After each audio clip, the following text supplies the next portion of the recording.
தமிழ் சொந்தங்களுக்கு உங்கள் அன்பு சகோதரன் அண்ணாமலை என்னுடைய வணக்கத்தை தெரிவித்துக் கொள்கின்றேன்.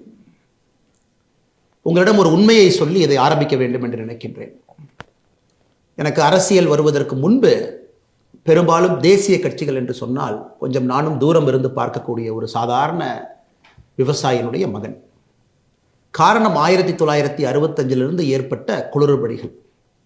தமிழகத்தில் ஒரு மொழியை திணித்து அதைத்தான் படிக்க வேண்டும் என்று சொல்லி தமிழக மக்களை எல்லாம் கிளர்ச்சி அடைய செய்து மத்தியில் இருந்த காங்கிரஸ் ஆட்சி பெரும் பிரச்சனை ஏற்படுத்தியிருந்தார். அதனால் தேசிய கட்சின்னு சொன்னாவே கொஞ்சம் ஓரத்திலிருந்து பார்க்குற ஒரு சாதாரண மனிதனாக நான் இருந்து வந்தேன்.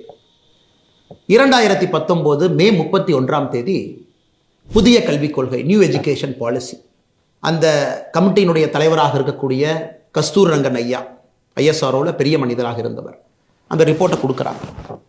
அந்த ரிப்போர்ட் மோடி ஐயாவுக்கு கொடுக்கப்பட்ட பொழுது அதில் என்ன சொல்லியிருந்தாங்கன்னா, இந்தியாவில் எல்லாருமே 3 மொழிகளை கற்க வேண்டும்.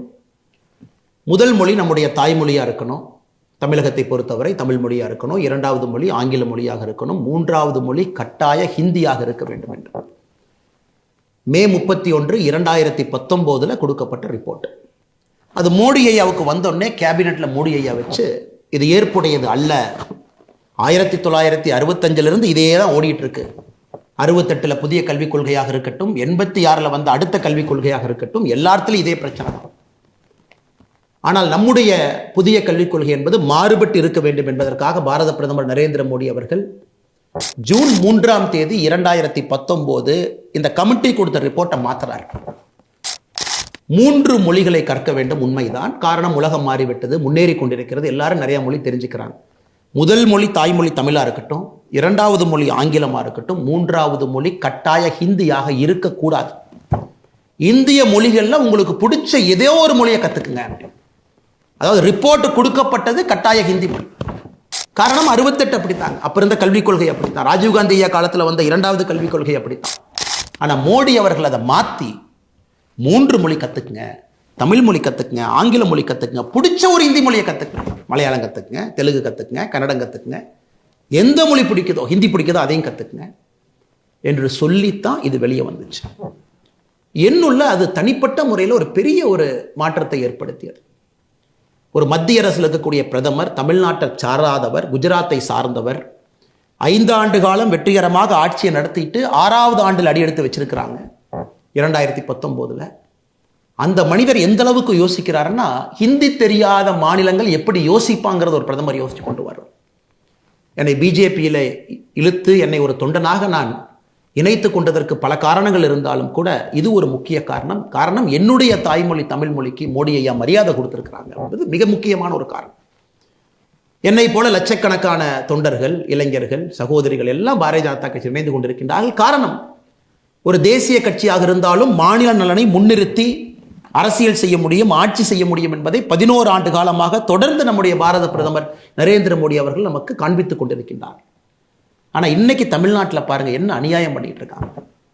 அதே பழைய பஞ்சாங்கத்தை அப்படியே தூக்கிட்டு வர்றாங்க. 1965 பஞ்சாங்க மாடல், அந்த பஞ்சாங்கத்தை அப்படியே ஓபன் பண்றாங்க. ஐயோ, ஹிந்தி மொழியை திணிக்கிறாங்க, நாங்கள் ஆர்ப்பாட்டம் பண்ண போறோம். எப்படி ஹிந்தி மொழியை திணிக்கிறாங்க? ஹிந்தி மொழியை யார் திணிக்கின்றார்கள்? 3 மொழி படிக்க வேண்டும். காரணம், உலகம் ஃபுல்லா படிக்கிறாங்க. தமிழ்நாட்டினுடைய ஸ்டாட்டிஸ்டிக்ஸை பாருங்க ஐயா. அரசு பள்ளியில் படிக்கக்கூடிய மாணவர்கள் 52 லட்சம், தனியார் பள்ளியில் படிக்கக்கூடிய மாணவர்கள் 56 லட்சம். தமிழ்நாட்டில் அரசு பள்ளியை விட தனியார் பள்ளியிலே மாணவ செல்வங்கள் அதிகமாக படிக்கிறாங்க, 4 லட்சம் பேர் அதிகம். தனியார் பள்ளியில் படிக்கக்கூடிய மாணவர்களும் ஸ்டேட் போர்டு சிலபஸ் இருக்கு, சிபிஎஸ்இ இருக்கு, ஐசிஎஸ்இ இருக்கு, ஐபி சிலபஸ் இருக்கு. இதெல்லாம் எடுத்து பார்த்தீங்கன்னா 30 லட்சம் பேர் சிபிஎஸ்இ, ஐசிஎஸ்இ, ஐபி இதுக்குள்ள வந்துகிட்டு இருக்காங்க. அப்படி என்றால் குறைந்தபட்சம் 30 லட்சம் மாணவர்கள் தமிழ்நாட்டில் 3 மொழி படிக்கிறாங்க. 3 மொழி படிக்கிறாங்க. தமிழ் படிக்கிறாங்க, ஆங்கிலம் படிக்கிறாங்க, 3வது ஏதோ ஒரு மொழியை படிக்கிறாங்க. ஏன் இவ்வளவு பேசுறாரே நம்முடைய கல்வித்துறை அமைச்சர் அன்பில் மகேஷ் பொய்யாமொழி அவர்கள், அவருடைய மகனே தமிழ் மொழிக்கு பதிலாக பிரெஞ்சு மொழியை படிக்கிறாரு பிரைவேட் ஸ்கூல். நம்முடைய பள்ளி கல்வித்துறை அமைச்சருடைய அவலத்தை நான் சொல்றேன். எப்பொழுதுமே தனிப்பட்ட ஒரு மனிதனை வெளியே கொண்டு வருவது என்னுடைய நோக்கம் அல்ல. ஆனால் இந்த நேரத்தில் நான் பேச வேண்டிய கட்டாயம், அவர் பிரெஞ்சு மொழி படிப்பது தப்பில்லை நான் சொல்றேன்.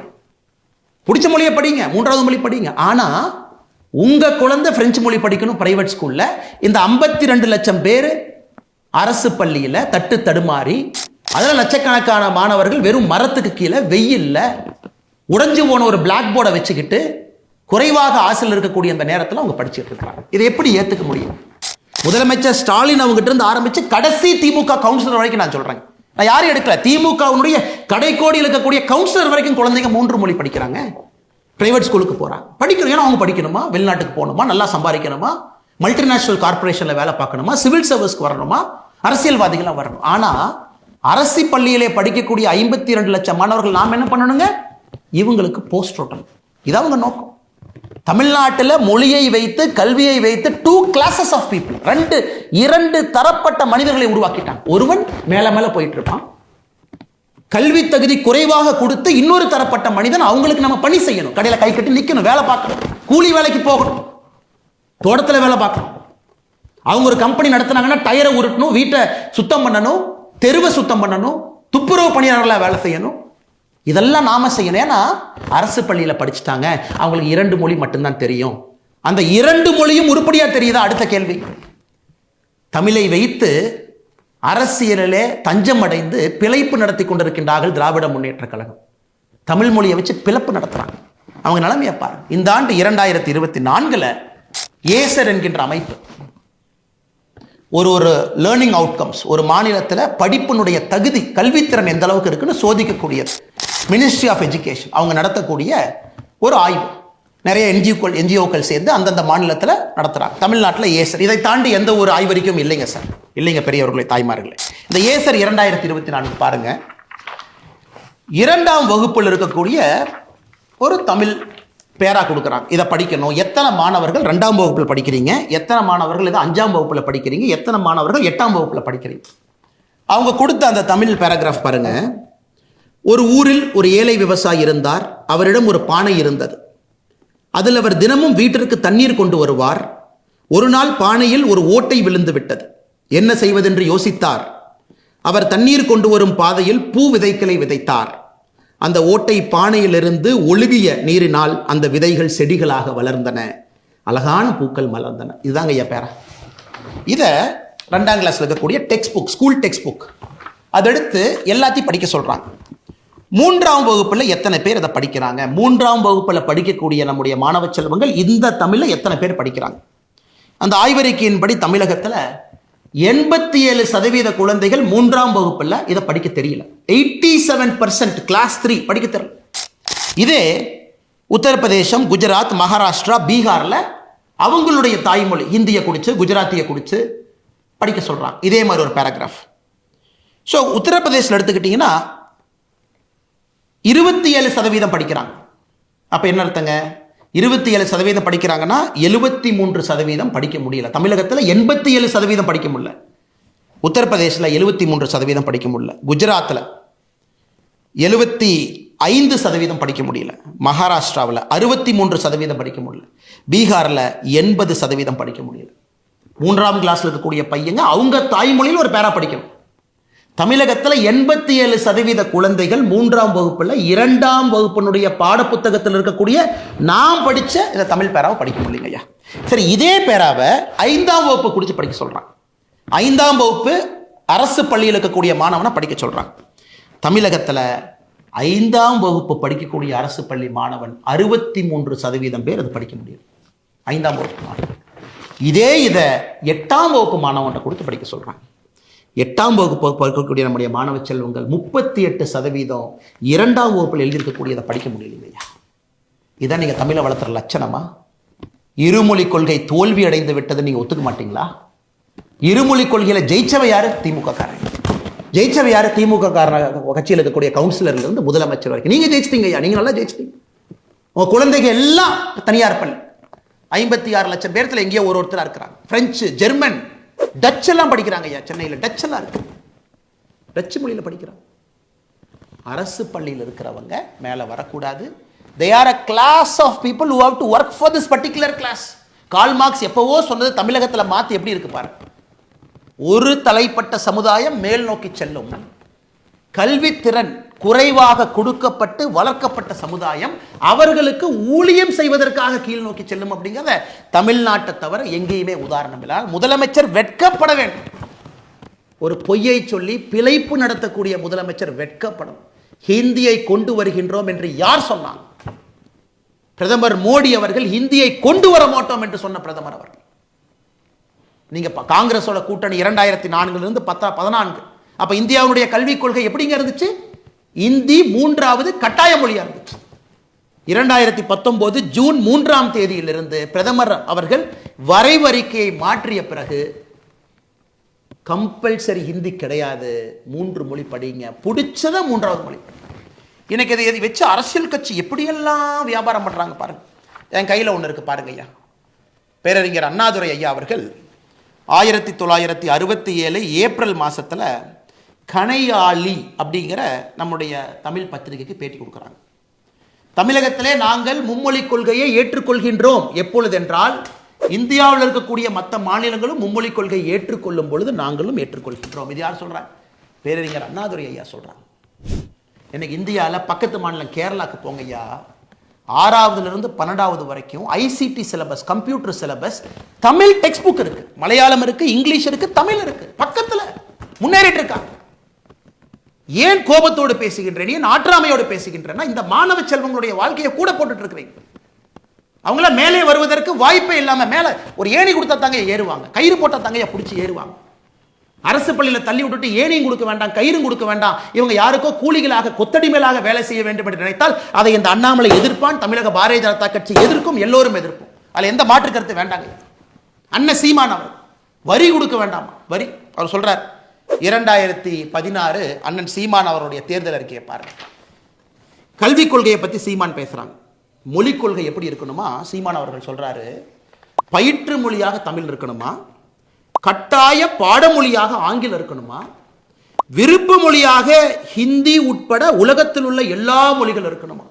புதிய கல்விக் கொள்கைக்கும் அண்ணன் சீமான் அவர்கள் கொடுத்திருக்கக்கூடிய தேர்தல் அறிக்கைக்கும் என்னங்கய்யா வித்தியாசம்? என்ன வித்தியாசம்? இதை பாருங்க, என்ன வித்தியாசம்? புதிய கல்விக் கொள்கை அதே சொல்றோம், பயிற்று மொழி 5ஆம் கிளாஸ் வரைக்கும் தமிழ் மொழியில மட்டும்தான் படிக்கணும். இது நீங்களே செய்யலீங்களே. அண்ணாதுரை ஐயா செஞ்சாங்களா? செய்யல. கருணாநிதி ஐயா செஞ்சாங்களா? செய்யல. ஸ்டாலின் ஐயா நீங்க செஞ்சீங்களா? செய்யல. மோடி ஐயா செஞ்சிருக்காரு. புதிய கல்விக் கொள்கையில் யாராக இருந்தாலும், என் மகன் உங்கள் மகன் யாராக இருந்தாலும் எல்லோரும் 5ஆம் கிளாஸ் வரைக்கும் தமிழ் மொழியில தான் படிக்கணும். பிசிக்ஸ் தமிழ் மொழியில படிங்க, கெமிஸ்ட்ரி தமிழ் மொழியில படிங்க, எல்லாம் தமிழ் மொழி தான். 5ஆம் வகுப்பிலிருந்து 8ஆம் வகுப்பு வரை தமிழ் மொழியிலே படிப்பதற்கு முயற்சி செய்யப்படும். புஷ் கொடுக்குறாங்க, இங்கேயும் படிக்க வைங்க. அதுக்கப்புறம் அது ஆங்கிலமா மாறலாம். ஆனால் 5th வரைக்கும் ஃபவுண்டேஷனல் லிட்ரஸி, அடிப்படை கல்வித்திறன் என்பது தமிழ் மொழியில தான் இருக்கும். இதை நீங்களே செய்யல. எதுக்கு புதிய கல்விக் கொள்கை எதிர்க்கிறீங்க? எதுக்கு இந்த டிராமா போடுறீங்க? அண்ணன் சீமான் அவர்கள் உங்க தேர்தல் வாக்குறுதியில் சொன்னதான் நாங்க சொல்லியிருக்கோம். பயிற்று மொழி தமிழ் 5ஆம் வகுப்பு வரை, கட்டாய பாடமொழி ஆங்கிலம் 5ஆம் வகுப்புக்கு மேல வேணுமா வச்சுக்கங்க. நீங்க சொன்னதை தாண்டி நாங்க போறோம். நீங்களும் தமிழ் தேசியம் பேசுறீங்களே, தமிழ் தேசியம் சொன்னதை தாண்டி தேசியம் நாங்கள் பேசுகின்றோம் என்று. அதுக்கப்புறம் என்ன? விருப்ப மொழி, அதான் சொல்றோம் விருப்ப மொழி. 3வது மொழிங்கிறது விருப்ப மொழி. ஒரு சப்ஜெக்ட் எடுத்துக்கங்க, ஒரே சப்ஜெக்ட். மலையாளமா, மலையாளம் லாங்குவேஜ் 1 சப்ஜெக்ட். தெலுங்கா, தெலுங்கு லாங்குவேஜ் 1 சப்ஜெக்ட். ஹிந்தியா, ஹிந்தி லாங்குவேஜ் 1 சப்ஜெக்ட். அது விருப்ப மொழி. அதில் படிக்க மாட்டீங்க. 3வது மொழி என்பது ஒரு சப்ஜெக்ட் இருக்கும். எப்படி அன்பில் மகேஷ் பொய்யாமலை அவருடைய மகன் பிரெஞ்சு எடுத்து படிக்கிறாரோ, தமிழ்நாடு பள்ளி கல்வித்துறை அமைச்சர் பிரெஞ்சு எடுத்து படிக்கிறாரோ, அது மாதிரிங்க ஐயா. எத்தனை நாளைக்கு பொய்யை சொல்லி பிளப்பு நடத்தி மக்களை தீக்குளிக்க வச்சு அவங்கள சாவடிச்சு போஸ்டர் ஓட்டுறக்கும், கோந்து எடுத்துட்டு போறக்கும், தோட்டத்தில் வேலை செய்யறக்கும், நீங்க போற பிச்சை காசை வாங்குறக்கும், கியூல நிக்க வைக்கிறக்கும் எத்தனை நாளைக்கு அந்த பொழப்பு நடத்துவீங்க? அதனால் நாங்க சவால் விடுறோம். எல்லாரும் ஒரு பக்கம் நில்லுங்க. பாரதிய ஜனதா கட்சி நாங்கள் ஒரு பக்கம் நிற்கின்றோம். எல்லாம் நில்லுங்கய்யா, எல்லாம் நில்லுங்க. ஆண்ட கட்சிகள், ஆண்டு கொண்டிருக்கக்கூடிய கட்சிகள், ஆள நினைக்கக்கூடிய கட்சிகள், புது கட்சிகள் எல்லாம் நில்லுங்க. பாரதிய ஜனதா கட்சி தனித்து நாங்கள் ஒரு பக்கம் நிற்கிறோம், தமிழக மக்கள் பக்கம் நிற்கிறோம். எங்களுக்கு 3 மொழி வேண்டும், 4 மொழியும் வேண்டும், 5 மொழியும் வேண்டும். ஆனா அரசு பள்ளியிலே படிக்கக்கூடிய 52 லட்சம் மாணவர்களுக்கு மட்டும் ஏன் 2 மொழி? 56 லட்சம் தனியார் பள்ளிக்கூட குழந்தைகளுக்கு, அதுல 30 லட்சம் பேர் சிபிஎஸ்இ, ஐசிஎஸ்இ, ஐபி, இவங்களுக்கெல்லாம் ஆல்ரெடி 3 மொழி படிக்கிறாங்க. என்னங்க ஐயா நியாயம்? எத்தனை பள்ளிக்கூடம் நடத்துறீங்க? அது பேசி பேசி பேசி பேசி காதுல புண்ணாயிருச்சு எல்லாத்துக்கும். திமுக காரங்க நடத்தக்கூடிய பள்ளிக்கூடம், நீங்க நடத்துற சிபிஎஸ்இ பள்ளிக்கூடம், அதுல நீங்க சொல்லிக் கொடுக்குற 3, அதுக்குள்ள எனக்கு போவே விரும்பல. எல்லாருக்கும் தெரியும் திமுக கார நடத்தக்கூடிய பிரைவேட் ஸ்கூல்ல 3 மொழி, அதுவும் தமிழ்ல பேசினா ஃபைன் போடக்கூடிய ஸ்கூல் திமுக கார நடத்துறீங்க. இங்கிலீஷ்ல தான் பேசணும், அப்பதான் அவங்கள பெரிய ஆட்களா வருவாங்க. அதனால் முதலமைச்சர் மு க ஸ்டாலின் ஐயா அவர்களே, எதிர்க்கட்சி தலைவர் அண்ணன் எடப்பாடி பழனிசாமி அவர்களே, அண்ணன் சீமான் அவர்களே, அண்ணன் விஜய் அவர்களே, எல்லா தமிழகத்தினுடைய கட்சி தலைவர்களே, நன்றாக புரிந்து கொள்ளுங்கள். உங்க குழந்தைங்க எங்க படிக்கிறாங்கன்னு நெஞ்ச தொட்டு சொல்லுங்க. உங்க குழந்தைங்க எங்க படிக்கிறாங்கன்னு வெள்ளை அறிக்கை கொடுங்க. நாங்க பாரதிய ஜனதா கட்சியில எங்க குழந்தைகள் எங்க படிக்கிறாங்கன்னு வெள்ளை அறிக்கை நான் கொடுக்கிறேன். என் குழந்தை 2 மொழி கொள்ளியா, 3 மொழி கொள்ளியா, அரசு பள்ளியா, தனியார் பள்ளியா, ஏன் நான் சொல்றேங்க ஐயா, நீங்க சொல்லுங்க. நீங்க சொல்லுங்க. ஸ்டாலின் ஐயா உங்க பேரை எங்க படிக்கிறான்னு சொல்லுங்க. நான் எல்லாத்துக்கும் நான் பையன் சொன்னேன், உங்களுக்கு பேரன்னு சொல்றேன். ஏன்னா நீங்க தான் அப்பா அப்பான்னு சொல்றீங்களே. தமிழ்நாட்டில் நீ அப்பா அப்பான்னு கூப்பிட்டு எனக்கு ஒரே சந்தோஷமா இருக்கு. சில பேர் தாத்தான்னு கூப்பிடுறாங்க இல்லைங்க, ஏன் வயசு குறைக்கிறதுக்காக அப்பான்னு பேசுறீங்களா? தாத்தான்னு நல்லா தானே இருக்கு. வயசானவங்களை ஜெனரலாக தமிழ்நாட்டில் தாத்தான்னு தானே கூப்பிடுவாங்க. அதனால் உங்களுடைய பேர குழந்தை எங்கே படிக்கிறாங்கன்னு சொல்லுங்கள். எந்த பள்ளிக்கூடத்தில் படித்தார், அவர் எத்தனை மொழி படித்தார், எங்கே படித்தார்? ஃபுட்பால் விளையாடுறக்கு ஒரு யூரோப்பியன் நேஷன் போகிறாரு, தமிழ் மொழியை வச்சு சமாளிக்க முடியுமா? போதுமா? நம்ம ஊரில் நம்முடைய மொழியை கொடிப்பிடித்து நிற்போம், உயிரை கொடுத்து நிற்போம், உறுதியாக நிற்போம். தமிழ் மொழிக்கு அழிவு கிடையாது, எப்பொழுதும் அழிவு வராது. இந்தியாவில் எல்லாருமே 3 மொழி கொள்கைக்கு போயிட்டாங்க. ஏன்? பிரதான் அவர்கள் சொன்னதை, மத்திய அமைச்சர் சொன்னதை மாற்றி மாற்றி பேசுகிறேன். நீங்களே 2024 PM ஸ்ரீ பள்ளிக்கூடத்தை ஏற்றுக்கிறேன்னு நீங்கள் தான் சொன்னீங்க. சீஃப் செக்ரட்டரி கடிதம் போட்டார் இல்லைன்னு சொல்லுங்கள். சீஃப் செக்ரட்டரி முதலமைச்சர் ஸ்டாலின் ஐயா அனுமதி இல்லாமல் சீஃப் செக்ரட்டரி கையங்காலம் வந்துருச்சு, கடிதம் போட்டாரா? PM ஸ்ரீ பள்ளிக்கூடத்தை ஏற்றுக்கொள்ள வேண்டும் என்று சொன்னார். நல்லா புரிஞ்சுக்க. PM ஸ்ரீ பள்ளிக்கூடம் தமிழ்நாட்டுக்கு வேணும். ஏன்னா அவங்ககிட்ட அடிப்படை கட்டமைப்பு இல்லை, குழந்தைங்கள்லாம் மரத்து கீழே படிக்கிறாங்க. மாற்றி மாற்றி பேசாது. தமிழ்நாட்டுக்கு கல்வியில் என்ன பணம் மத்திய அரசு கொடுக்கணுமோ அது கொடுப்பாங்க. பிரதான் அவர்கள் சொன்னதை திருத்தி பேசாதீங்க, மாற்றி பேசாதீங்க. நீங்கள் கொடுத்த கமிட்மெண்ட்டை திரும்ப கேட்குறாரு. நீங்கள் தான் எழுத்துப்பூர்வமாக கொடுத்தீங்க. PM ஸ்ரீ பள்ளிக்கூடம் ஏன் வேண்டாம்னு சொல்கிறீங்க? ஆமாம், அது புதிய கல்விக் கொள்கையினுடைய அங்கம் தான் PM ஸ்ரீ பள்ளி. அதில் எந்த மாற்று கருத்தும் இல்லையே. ஜவஹர் நவோதயா பள்ளியில் படித்த IIT, IIM, சிவில் சர்வீஸில் பிரித்து மேய்ஞ்சிட்டு இருக்கான் சார். ஏகலவ்யா மோடியை நடத்தக்கூடிய ட்ரைபல் பள்ளியில் படித்த IIT, IIM பிரித்து மேய்ஞ்சிட்டு இருக்கான் சார். நீட்டெல்லாம் சாதாரணமாக லெஃப்ட் ஹேண்டில் டீல் பண்ணிட்டு போயிட்டு இருக்கான் சார். மாணவ செல்வங்களுக்கு பயத்தை விதைத்து விதைத்து எந்த மாதிரி ஒரு தலைமுறையை உருவாக்கி வச்சிருக்காங்க. அதனால் உங்கள் சவால் நாங்கள் ஏற்றுக்கிட்டோம். நல்ல ஆர்ப்பாட்டம் பண்ணுங்க, போராட்டம் பண்ணுங்க. பாரதிய ஜனதா கட்சியும் களத்தில் இருப்போம். நாங்களும் மக்கள்கிட்ட பேசுவோம். மக்கள் யார் பக்கம்னு பார்ப்போம். மேபி உங்களுக்கு கட்சி கூட்டத்தை நீங்கள் கூட்டு வரலாம், ஆனால் எங்கள் பக்கம் மக்கள் இருக்கிறாங்க. மக்களுக்கு தெரியும், ஒரு மனிதனுக்கும் தெரியும், அவருடைய குழந்தை மேலே போனதாங்க அப்பா அம்மா நினைப்பாங்க. ஏதாச்சும் ஒரு அப்பா அம்மா குழந்தைய போஸ்ட் ஒட்டுறக்கும் கோந்து எடுத்துட்டு போய் திமுக அறிவாலய வாசல் அடிமையாக இருக்க ஏதாச்சும் ஒரு தன்மானம் இருக்கக்கூடிய தமிழன் நினைப்பானா? ஆனால் சவாலை நாங்கள் ஏற்றுக்கொண்டு விட்டோம். களத்தில் சந்திப்போம். நான் 3 மொழி கொள்கையை ஆதரித்து களத்தில் நிற்கப் போகின்றேன். பாரதிய ஜனதா கட்சி நிற்கும். எங்க தலைவர்கள் தொண்டர்கள் எல்லாம் நிற்பாங்க. பட்டி தொட்டி எல்லாம் எடுத்துட்டு போறாங்க. நீங்க 2 மொழி கொள்கையை பேசுங்க, ஆனா உங்க குழந்தைங்க 3 மொழி படிக்கணும். அதையும் மக்கள் தோல் உரிச்சு பார்க்கத்தானே போறாங்க. அதனால பேசக்கூடிய அரசியல் தலைவர் முதல்ல இது பேசுறதுக்கு முன்னாடி நீங்க யாரு, உங்களுக்கு எத்தனை குழந்தைகள் இருக்கிறாங்க, எத்தனை பேர் தனியார் பள்ளியில் படிக்கிறாங்க, எந்த மொழியில் படிக்கிறாங்கன்னு சொல்லிட்டு பேசுனா அந்த டிவியில் பார்க்கக்கூடிய அன்பு சொந்தங்களுக்கு தெரியும் யார் உள்ளத்திலிருந்து பேசுகிறாங்க, யார் போய் பேசுகிறாங்க.